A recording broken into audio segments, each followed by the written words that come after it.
Finishing homophones. Finishing homophones. Okumaliriza ebigambo ebifaanana mu njatula. Okumaliriza ebigambo ebifaanana mu njatula. And please remember, homophones have similar sounds but different meanings. Homophones have similar sounds but different meanings. Ebigambo bino birina amaloboozi agafaanana naye ennyukuta za njawulo. Ebigambo bino birina amaloboozi agafaanana naye ennyukuta za njawulo. And if you're new to this channel, subscribe, like and share. Following, liking, and sharing. At Benny Benny, we learn English and Luganda with ease. And for further reference on homophones, refer to my previous video. Always be careful when writing homophones. Always be careful when writing homophones.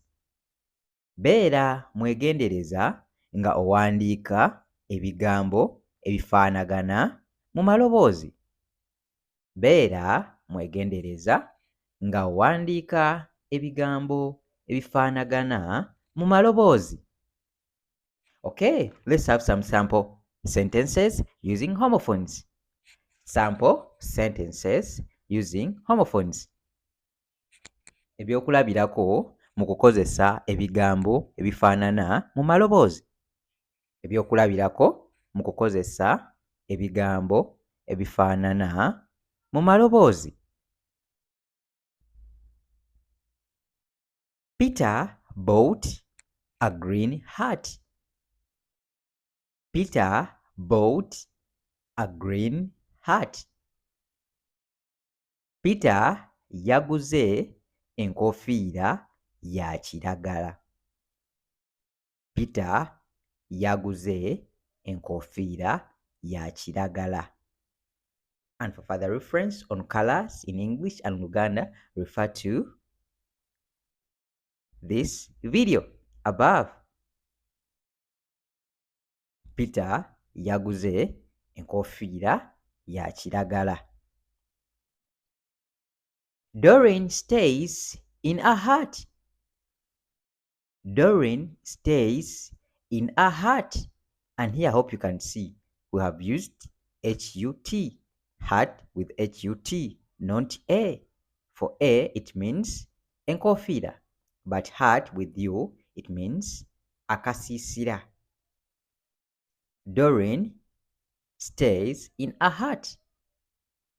Doreen abeera mu kasiisira.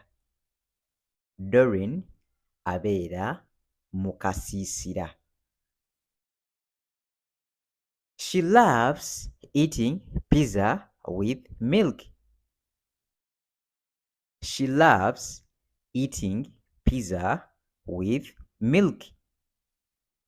Ye ayagala okulya pizza n'amata.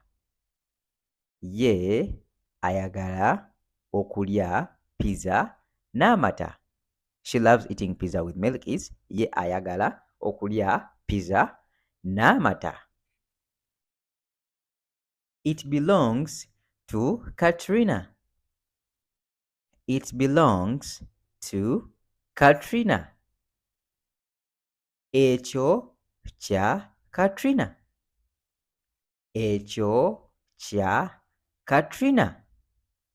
And please note, it is a pronoun used mostly for non-living items. It, pronoun, mostly used for non-living items.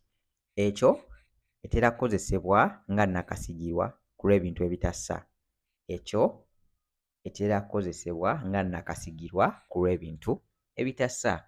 And if you want to know more on pronouns, nakasigirwa, refer to my previous video or the video above in the description box.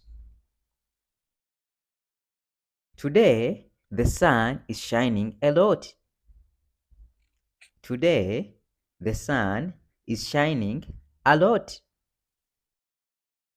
Leero, omusana guli mu kwaka nnyo. Leero, omusana guli mu kwaka nnyo. Leero omusana guli mu kwaka nnyo. And here sun is used, not son, because sun is sun. Mike has 2 sons. Mike has 2 sons. Mike alina abalenzi babiri. Mike alina abalenzi babiri. Hope you can note the difference between sun of son and son, sons. This one means abalenzi. So Mike alina abalenzi babiri. Or at times they say Mike alina abatabani babiri. Mike alina abatabani babiri. Okay. Thanks very much for watching this video. We shall continue on in the next video. Remember to subscribe, like, and share. Bye bye. Weraba.